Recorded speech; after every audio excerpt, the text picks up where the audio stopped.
El mundo del marketing se activa para ti. Marketing Activo. Marketing Activo. El mundo del marketing se activa para ti con María Belén Tinajero. Marketing Activo. Bienvenidos a una edición más de Marketing Activo. Es un gusto compartir con ustedes y con nuestro invitado en esta edición del programa. Él es César Díaz, como pueden ver, de Corporación 3D.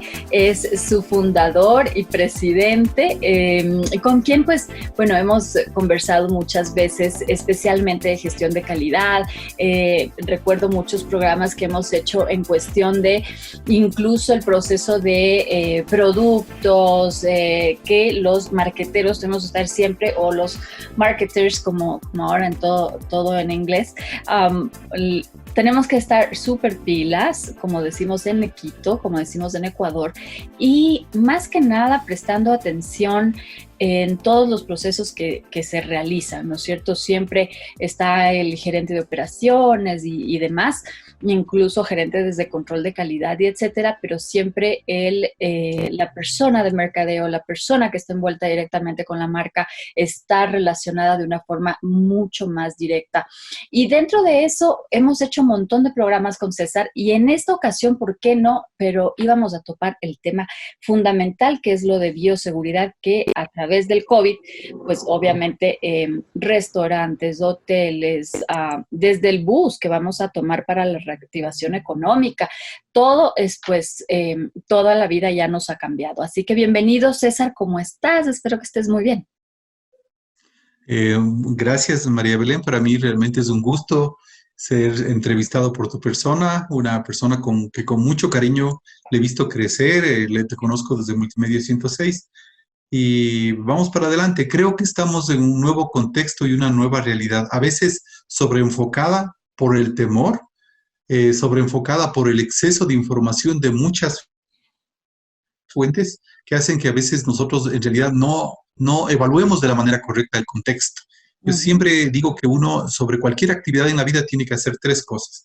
Primero, evaluar y entender el contexto, ¿sí? Hay que aprender el contexto. Segundo, la lógica de los procesos en que nos movemos, porque en todo lo que hagamos hay un antes de alguien recibo algo, proceso ese algo y luego esto lo entrego a un tercero. Es la lógica de los procesos.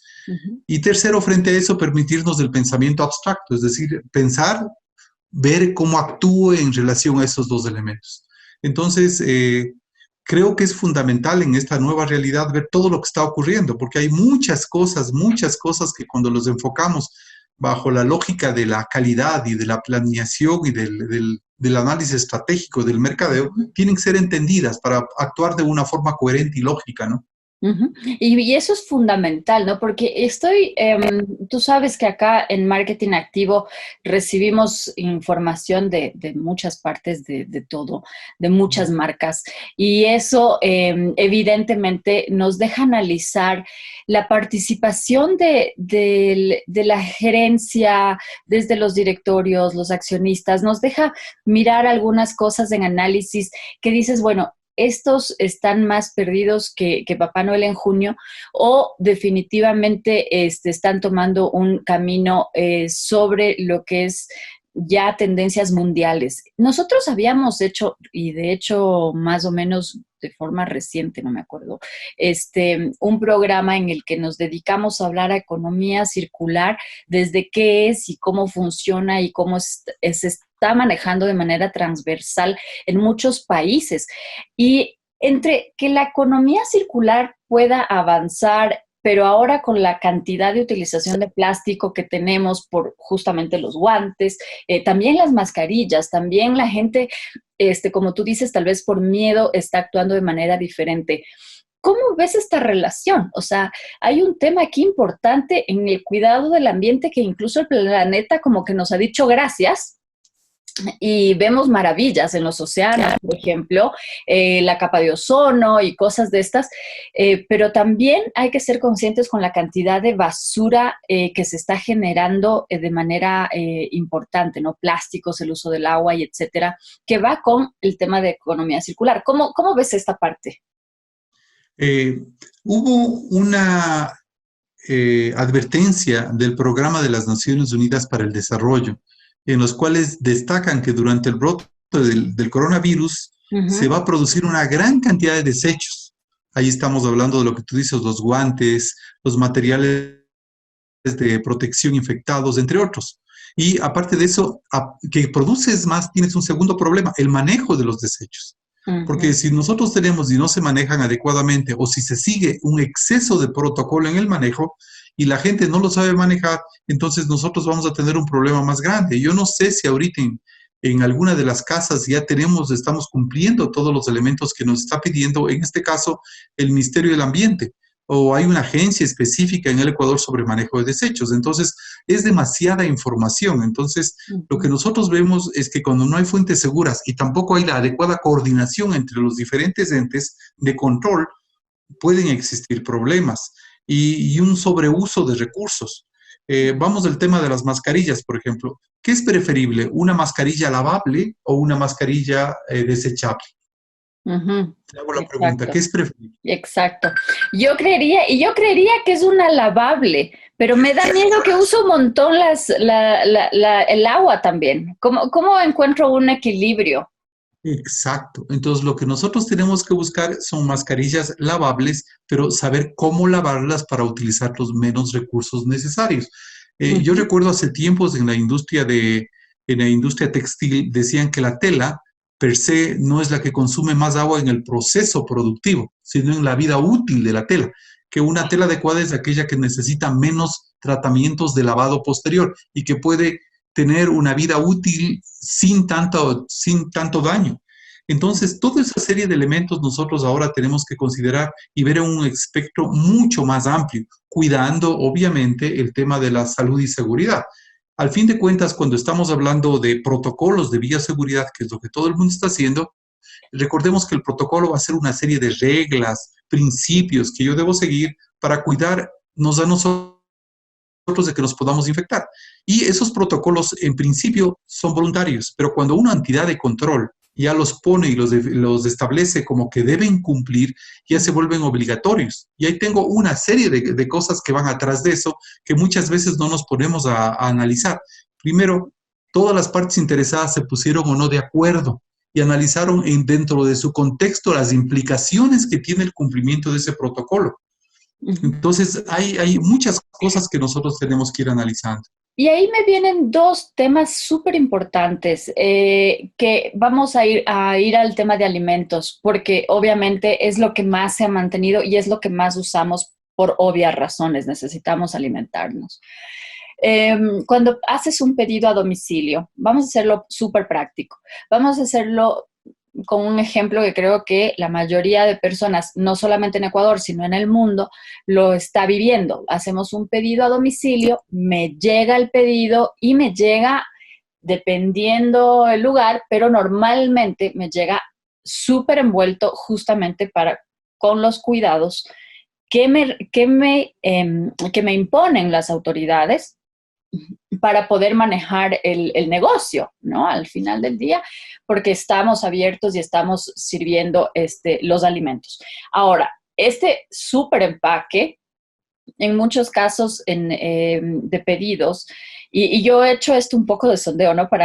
Yo no hago tantos pedidos, pero sí con otra gente, y dices, claro, me llega súper en la funda plástica, dentro de la funda plástica hay otra funda, y dentro de eso está el envase envuelto en el plástico, ¿no? En el lito y finalmente es el envase, y que el envase además también es, digamos, plástico, yeah, en muchos casos, en otros casos son los de aluminio, y por supuesto, también en la cuestión de los PETs y las bebidas, ¿no?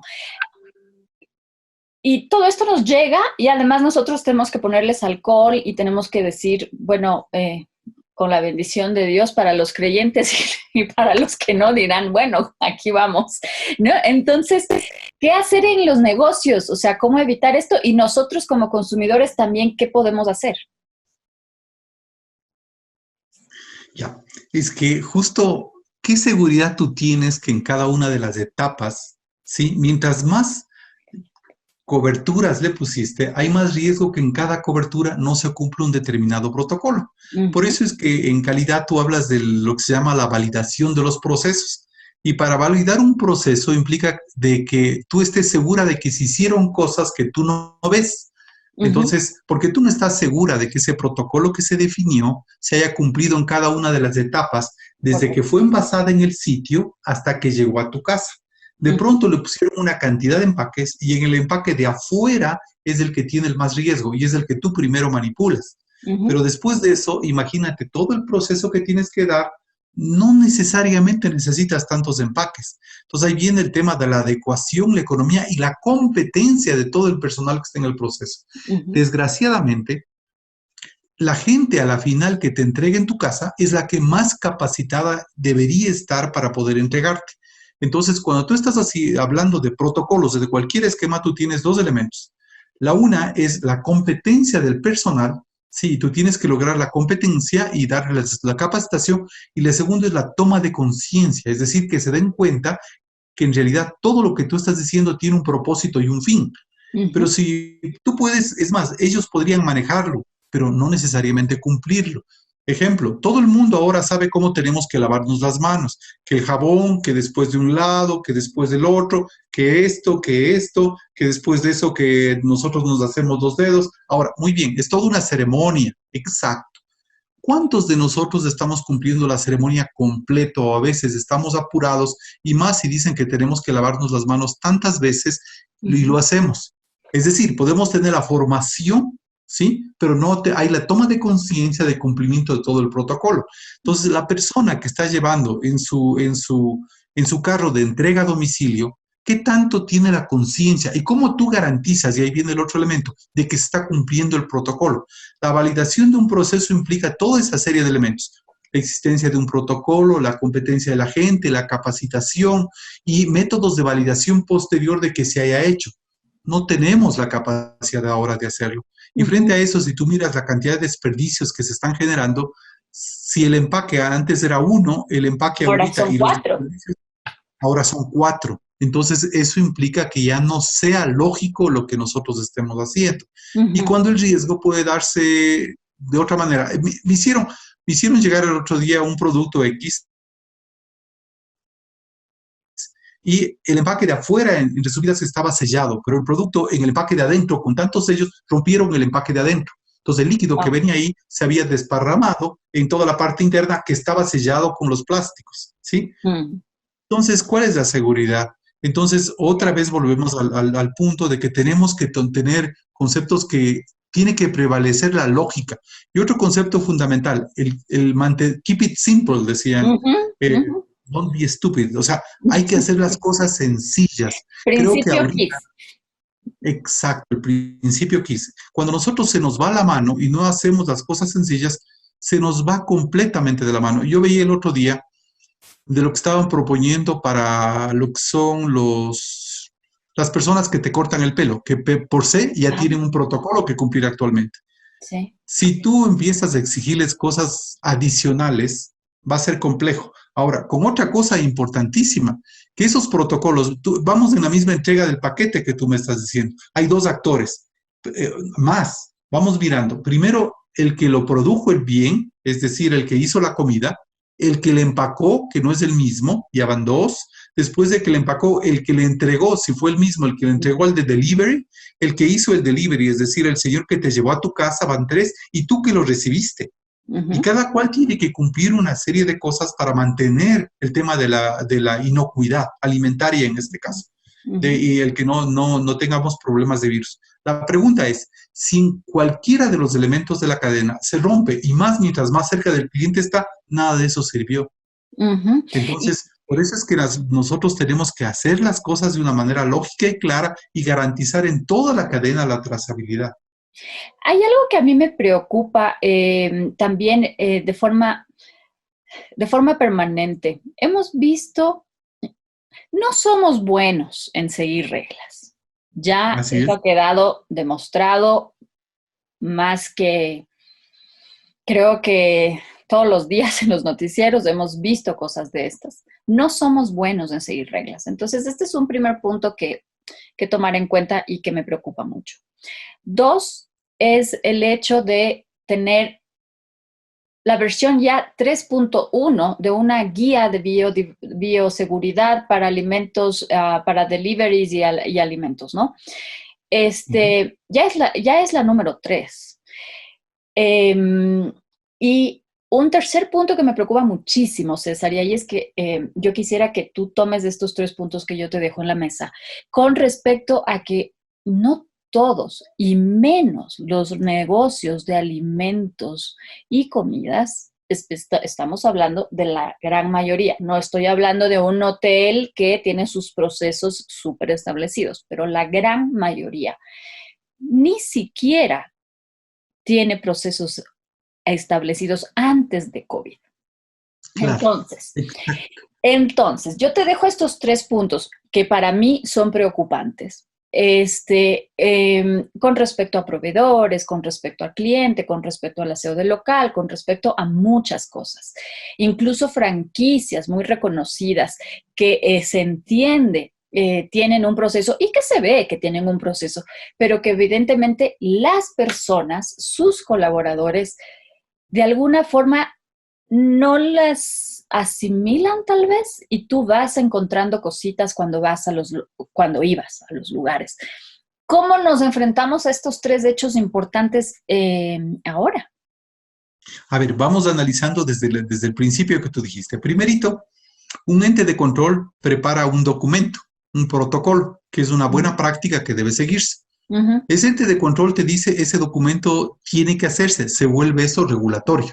Perfecto. ¿Cómo hacemos para que los usuarios sepan cuál es la versión vigente? Porque en teoría en un sistema de gestión tú tienes que primero tener los documentos vigentes en sus sitios de uso. Los sitios de uso van a ser todos los restaurantes a lo largo nacional. Si ya vamos por la tercera versión y después dices, no es ese la versión, voy a cambiar de versión y le publicas en un sitio web y no tenemos un solo sitio web donde estén todas las versiones y que les llegue una alerta, todos dijeron no vamos a saber, en cada sitio de uso van a tener diferentes versiones. Entonces ya tienes un problema fundamental. Segundo, una vez que tú sacaste una nueva disposición, por ejemplo, para entrega de productos a domicilio, entonces esa versión tiene que ser comunicada y entendida en cada uno de los locales. Y una vez que es comunicada, entendida, tienen que ellos decir, ok, ya tengo esa versión, ¿cómo la hago realidad en mi local? ¿Cómo lo hago realidad ahorita para que los despachadores míos se comprometan y lo hagan? La segunda tema. Y la tercera, lo que es más grave, es la evaluación de la conformidad. Es decir, tiene que haber alguien que diga, vean, lo que estoy diciendo que se debe hacer, se hizo o no se hizo y lo voy a revisar. Eso se llama evaluar conformidad. La evaluación de la conformidad debería hacerse, en primer lugar, yo dueño del local, debo decir, sí estoy cumpliendo, es una autodeclaración. Pero la autoridad de control debería estar en capacidad de decir si eso se va a cumplir. Veo que ahí todavía hay muchos elementos en los cuales nosotros tenemos que trabajar y es trabajar sobre la marcha, porque el tiempo ahora es nuestro mayor enemigo. Con otro tema adicional, ¿qué pasará en el momento futuro en que ya se descubra una vacuna? Como la gente dice, como en el Ecuador somos nosotros, ya nos vale. Yo he oído en la televisión en Guayaquil que dicen, vean, el problema ya pasó, no pasa absolutamente nada.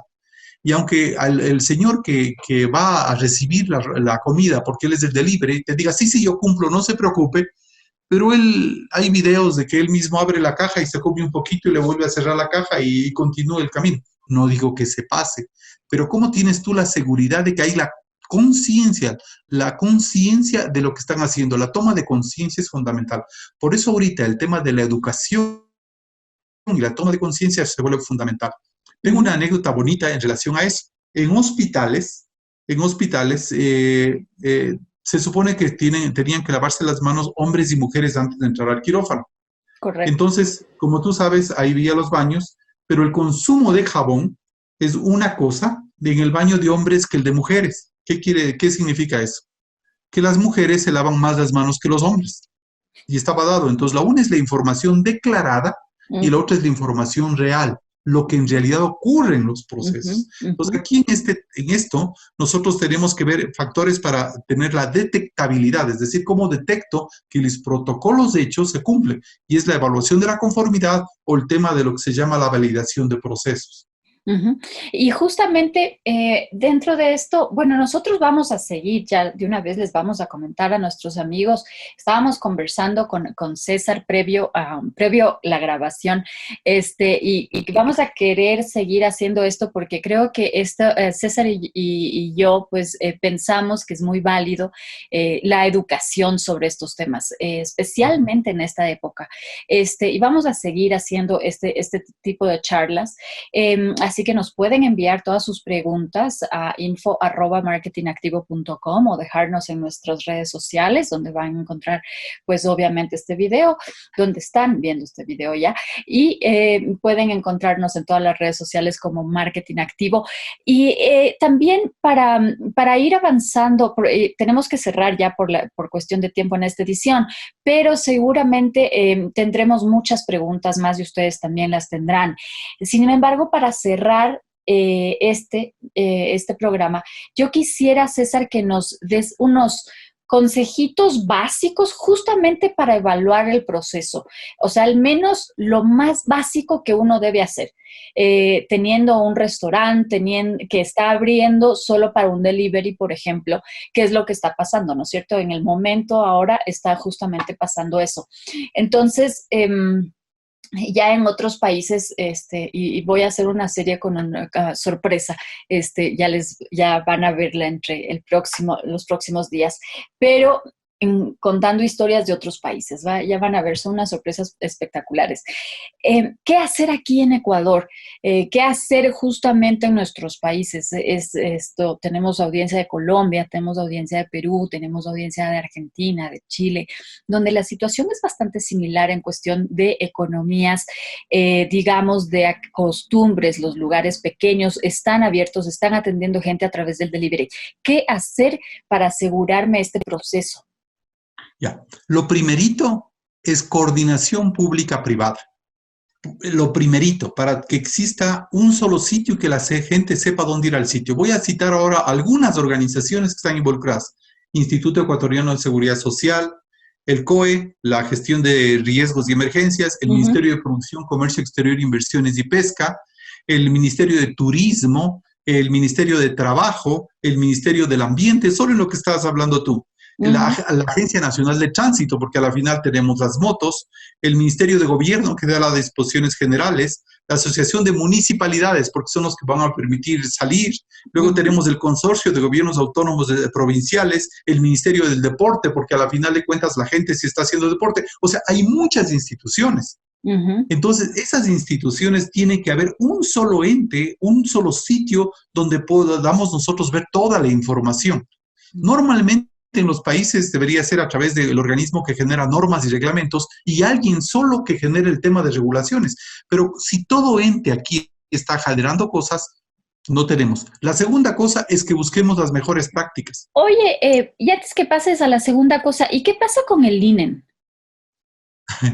Es que a eso iba, es que normalmente en los otros países el organismo de normalización del país es el que genera las buenas prácticas y da los entes de control. Pero aquí no le dan el peso adecuado, es más, Okay. ya no le dan el peso y No, porque simplemente ni siquiera aparece el logo en ninguna parte, ¿no? O sea, es en ninguna de las guías que se están emitiendo prácticamente. es más, he visto en algunos documentos que ni siquiera les han llamado, o sea, no me parece lógico. ¿Por qué? Porque el organismo de normalización de un país es el que tiene un elemento básico que discutí el otro día con una persona. Hay una que se llama las directivas 1 y 2 de la ISO que te dicen cómo hacer documentos normativos. Que debería cumplirse, y eso implica que tú sigas una serie de pasos de involucrar a partes interesadas, de lograr consenso, de hacer una serie de cosas que ahora posiblemente por la premura de tiempo nosotros no lo estamos haciendo, pero deben considerarse. Ya. ¿Sí? El segundo punto que ibas a topar, discúlpame. El segundo punto es, una vez que hubiera la coordinación, es cómo la comunico. Y cómo me garantizo, luego es el tercero, es que en cada punto esa documentación, la vigente, esté puesta ahí para lograr que todas las personas sepan lo que deben hacer. ¿Y cómo voy a evaluar la conformidad? Si va a haber una autodeclaración, que está bien, yo creo que en este momento es importante, pero ¿cuál es el peso que tiene esa autodeclaración? Entonces yo debo buscar los factores de riesgo para en función de eso saber en dónde debo revisar más y en dónde debo revisar menos. Una gran cadena lo va a hacer bien, estoy seguro, pero otros restaurantes o puede ser locales más pequeños, no, pero tengo que ver también la adecuación y la posibilidad de hacerlo. Por ejemplo, si yo digo que en una cocina tengo que mantener una distancia de 1.5 metros entre todas las personas que están en la cocina, posiblemente si la cocina es pequeñita, hayamos sacado de todo y se me quedó solo el cocinero. ¿Cómo van a hacer para recibir la comida? O sea, hay que ir viendo la adecuación y la factibilidad de aplicar los protocolos. Entonces, todos esos elementos son los que nosotros tenemos que trabajar conjuntamente. O sea, trabajar un grupo de expertos, de usuarios, partes interesadas en la generación de los protocolos. Y luego de eso, la práctica. La práctica. Y eso, y otra cosa importante, los protocolos no son muertos, son vivos. Es decir, así como nosotros lo vamos a hacer con los diferentes entes de control, luego en cada organización deberán ver cómo hago para que se cumpla y qué riesgos tiene de incumplimiento del mismo. ¿Sí? Y otro elemento también que ocurre, o sea, viene la parte legal, porque ¿qué ocurre si hay un incumplimiento del protocolo? ¿En qué riesgos te pones tú a tu negocio y qué relaciones tienes con el colaborador? Todo eso tiene que ser analizado en un contexto más amplio. Y otra cosa que conversábamos con un empresario es, ok, 8 horas está conmigo, pero en las 16 horas que está fuera, ¿cómo sé yo que está cumpliendo el protocolo que se estableció para ir y llegar al trabajo? Y el segundo, el protocolo de que haga, cómo debe manejarse él en casa. ¿Sí? Si yo no tengo una conciencia adecuada, puede ser que eso que equivale a 16 horas sea lo que me está poniendo en riesgo mi operación. Correcto. La conciencia de todos y cada uno creo que es fundamental. Definitivamente eso nos cambiará, eso podrá sacarnos. ¿Queremos volver a trabajar? Pues sigamos las normas. Eso es lo que hemos tratado de decir desde aquí, desde Marketing Activo, porque en realidad sean normas que están bien o que están en proceso, pero como tú lo acabas de decir, sigamos la lógica, ¿no? La lógica de los procesos. Ahora, lo que siempre se dice, ¿no? Que a veces lo más, ¿cómo es? Lo más obvio es lo menos obvio. Entonces ahí estamos, pero seguro, esperamos que hayan disfrutado de esta y como les decía, pues vamos a continuar hablando de esto de las normas, este tipo de cosas que definitivamente afecta hacia nuestros negocios, cómo vamos a poder implementar todos este tipo de cosas que queremos implementarlas muy bien porque no queremos que la gente se enferme, queremos que la gente esté bien para que sean buenos consumidores, sigan trabajando y obviamente puedan comprar mis productos. Entonces, también hay que entender el círculo y creo que en eso vamos a trabajar bastante, César, contigo. Yo te agradezco muchísimo por acompañarnos en esta edición y, por supuesto, como siempre, dejándoles un mensaje positivo, además de decirles que se queden en casa, ¿no? ¿Tienes tu mensaje positivo, César? Sí, yo creo que cada día al levantarnos tenemos que las 24 horas que tenemos verlos como una oportunidad, agradecer el día y ver el mañana que va a llegar en función de lo que actuemos en el presente. Hay muchas veces que nosotros nos detenemos. El miedo te paraliza, pero no tenemos que paralizarnos, tenemos que actuar en el presente para tener futuro. El pasado ya se fue, ya no hay que quejarse de lo que pudo hacerse y ya no se hizo. El presente es lo que tenemos. Y estando en el presente es la única manera de construir el futuro. Y en el presente tenemos que analizar todo el contexto que me rodea, entender en dónde estoy metido, cuáles son los procesos en que interactúo y buscar el pensamiento, generar ideas que me permitan salir adelante. Qué lindo. Con esto nos despedimos. Ha sido un gusto compartir con ustedes y como siempre, www.marketingactivo.com. Nos encontramos en una próxima edición. Marketing Activo, Marketing Activo, Marketing Activo.